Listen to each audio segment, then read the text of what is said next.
Luz, paz e bênção para você. Há exatamente 100 anos foi publicado em Portugal um livro que revolucionou a compreensão da história dos cristãos novos, descendentes de judeus sefaraditas, dos chamados marranos. Este livro, Cristãos Novos em Portugal no século XX, escrito por um judeu polonês de nome Samuel Schwartz. Samuel Schwartz foi um engenheiro de Minas que trabalhou no norte de Portugal, na região da Beira Interior, a serviço de uma mineradora polonesa. Quando ele chegou na região, sua atenção foi chamada para um grupo específico de habitantes da vila de Belmonte.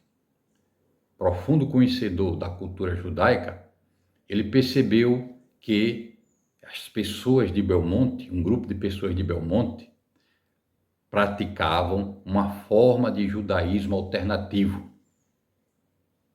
e descobriu que este judaísmo alternativo, sem ligação com o judaísmo oficial rabínico, com a lei judaica religiosa, este judaísmo alternativo havia sido mantido em uma continuidade histórica desde a época da instalação do Tribunal do Santo Ofício, em 1536, por aquele povo, por aquela comunidade.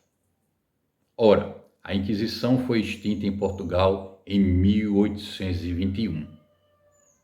Samuel Schwartz chegou ao norte de Portugal, a região da Beira Interior, 100 anos depois. E como judeu praticante, ele percebeu em um grupo específico daquela vila práticas, costumes, rezas de origem judaica, de inspiração judaica. E então este livro revelou para o mundo que houve uma continuidade histórica ao longo de todos estes séculos, de uma prática de um judaísmo alternativo, adaptado às circunstâncias de perseguição, para garantir a sobrevivência física daquelas pessoas, mas também assegurar a sobrevivência espiritual, sua fidelidade às suas origens ancestrais.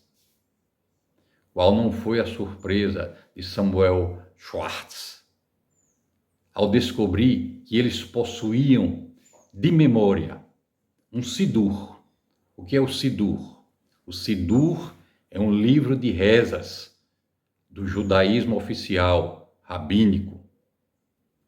A comunidade de Belmont transmitiu ao longo dos séculos, de memória, de geração para geração, um conjunto de rezas, orações para cada momento da vida, do cotidiano, para as festas, orações com o espírito judaico autêntico, orações com um sentido místico, cabalístico profundo. Ora, esta descoberta fenomenal mostrou que a interpretação tradicional da historiografia, mantida com muito zelo até pelo judaísmo oficial, de que este povo perdeu o contato com suas origens religiosas, espirituais, foi, com isto, provada totalmente errada. Na verdade, a continuidade espiritual da prática de um judaísmo, não o judaísmo oficial, rabínico, ortodoxo, mas de um judaísmo adaptado às circunstâncias históricas vividas por este povo. Um judaísmo autêntico, de fundo profundamente místico. Um judaísmo de uma espiritualidade alternativa. Resistiu, sobreviveu e chegou ao início do século XX intacto. Ora, em minhas pesquisas de pós-doutoramento, no ano de 2018, na Universidade Federal do Rio Grande do Norte, eu fui ao sertão do Seridó, analisar em campo as características místicas da espiritualidade e da religiosidade dos descendentes de cristãos novos que viveram no sertão. Ora, eu também estive no ano 2014 na cidade do Porto. Lá tive acesso ao jornal Ralapide, da comunidade do Porto, que, juntamente com Samuel Schwartz, fizeram um levantamento dessas práticas religiosas, dessas comunidades do norte de Portugal, destas rezas, destas orações, e comparei as duas realidades e consegui identificar uma característica comum entre estes praticantes do criptojudaísmo no norte de Portugal e os praticantes do criptojudaísmo no sertão do Nordeste. E qual foi a grande característica, a principal característica comum? Uma prática espiritual com um fundo místico bastante forte. Pois bem, no meu entendimento, tanto a descoberta de Samuel Schwartz, desses criptojudeus do norte de Portugal, de Belmonte, quanto as práticas místicas de inspiração cabalista, naquilo que eu denomino de criptocabalismo no sertão do Nordeste, mostram que houve uma continuidade histórica da espiritualidade dos descendentes de judeus perseguidos pela Inquisição. E isso também para mim demonstra que o esforço dos descendentes de criptojudeus, dos descendentes de cristãos novos nos dias de hoje, de retorno ao judaísmo ortodoxo oficial, não tem sentido.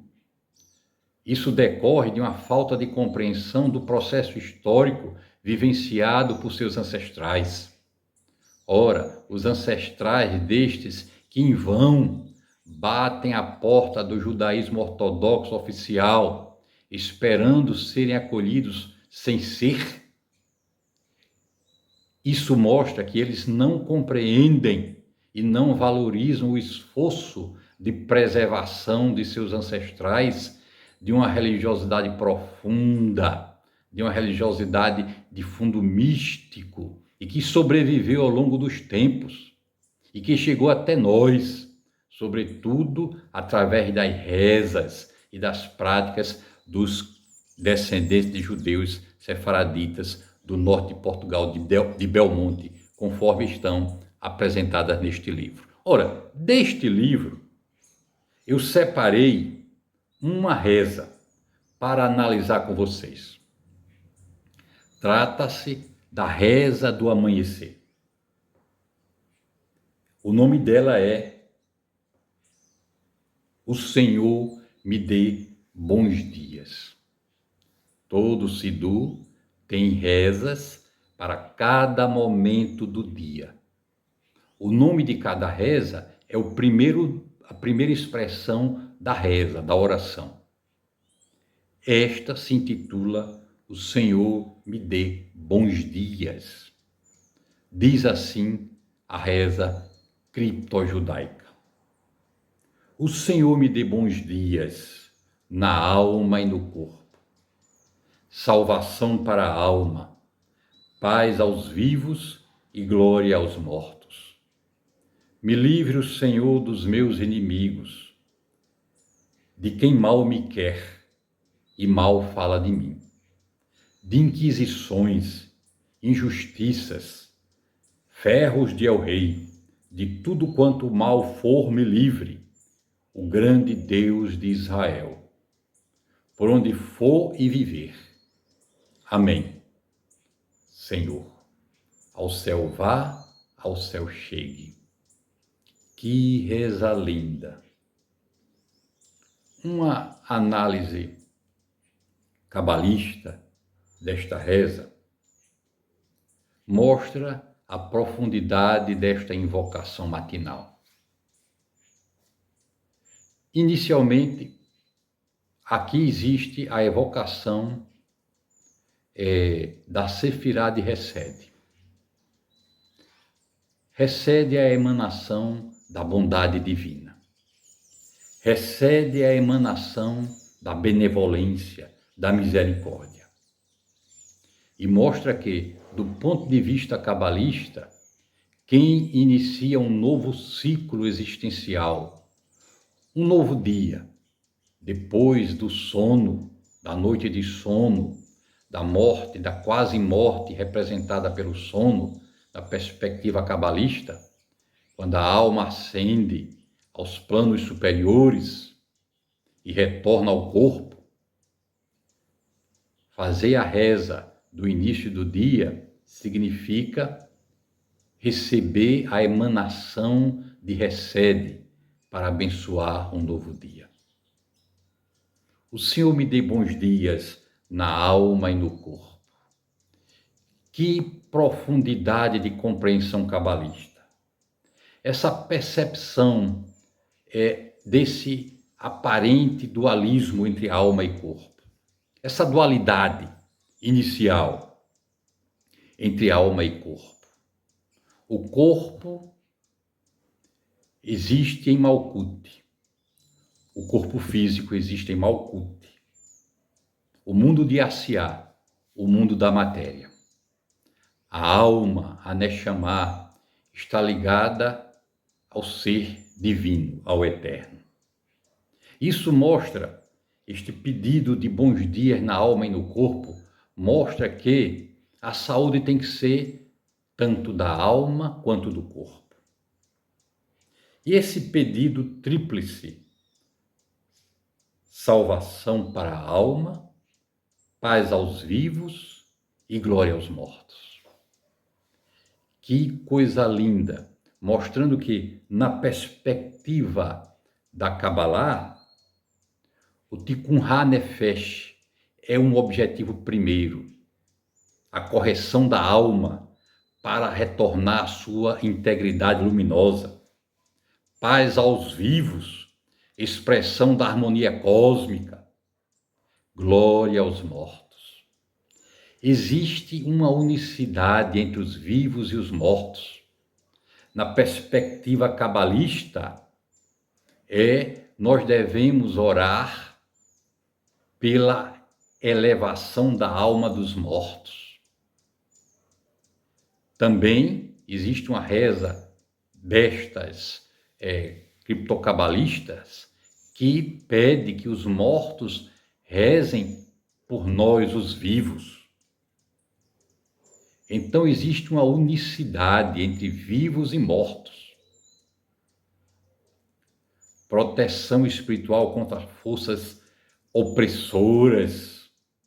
Me livre o Senhor dos meus inimigos, de quem mal me quer e mal fala de mim, de inquisições, uma consciência histórica da perseguição vivida, injustiças, ferros de el-rei, da opressão de todo e qualquer sistema político. Na verdade, uma reza de proteção. Ao invocar o Deus de Israel, isto é uma fórmula cabalista que mostra que os nomes divinos servem como proteção. E a expressão final maravilhosa. Amém, Senhor. Ao céu vá, ao céu chegue. Isso é de uma profundidade cabalista imensa. Na Kabbalah, uma reza, uma oração, ela precisa ascender por 7 céus para chegar ao trono divino. Na verdade, uma reza precisa ter kavaná, intenção, e passar por todas as sefirot e chegar até Keter, para que a bênção seja efetivada e para que a transmutação pedida ocorra e para que haja efetivamente a materialização. É um clímax na reza. A reza da manhã, de fundo cabalista, mostrando a profundidade dessa espiritualidade criptojudaica, mantida em continuidade histórica ao longo dos séculos e que chega agora até nós, mostrando que a busca dos descendentes de cristãos novos perseguidos pela Inquisição nos dias de hoje tem que ter consciência histórica e valorizar o esforço feito por seus ancestrais. O retorno, então, é o retorno para o marranismo, conforme ele foi praticado. Bom dia a todos e a todas. Eu volto em seguida com nova reflexão destas meditações marranas.